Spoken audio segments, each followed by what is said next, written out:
Walleye will put their 10-game winning streak on the line tomorrow night in Indy. And Indy is the last place they lost more than a month ago. The voice of Toledo hockey, Matt Melzak, joined us in studio earlier this week to talk turkey. Plenty of things for the Walleye to be thankful for this Thanksgiving week. And when you're on a winning streak, you never wanted to see it end, but at some point it's got to end.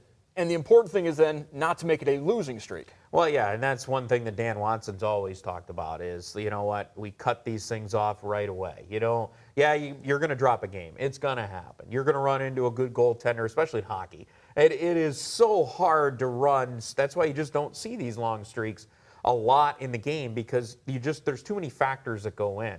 Your goaltender has a bad night. The other goaltender's unbeatable. You just have a night where nothing works for you. Passes just don't connect, or everything works perfect. And not only that, the margin between these teams is so small. I mean, you look, and right now Wheeling is at the bottom in the division. But yet, there's a one-shot game Tuesday morning down in Wheeling. It'll probably be that same way coming up Saturday night.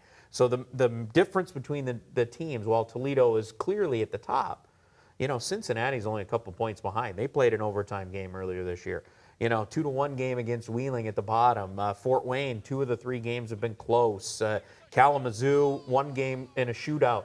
So, I mean, the margin between the teams is not that far, right? Yes, Toledo's clearly the best team in the division, but those other teams are not that far behind. That's why Toledo needs to continue to play well. Similar to what we saw last year with the Walleye, where they got off to that hot start and then kind of came back to the pack a little bit as they got into the dog days of February and March, and guys got called up. You're going to have that because of the fact that you have so much roster turnover. You start getting injuries, like you just said. You start getting call-ups.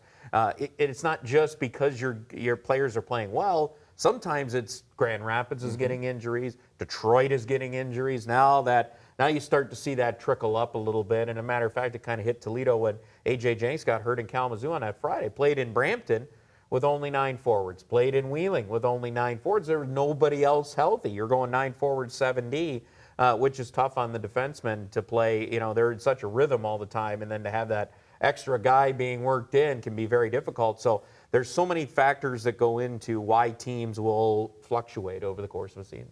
Final question. Thursday, you sit down for Thanksgiving dinner. What's the first dish you reach for?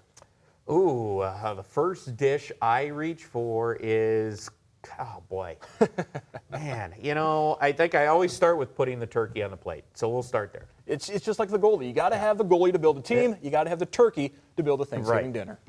Got to.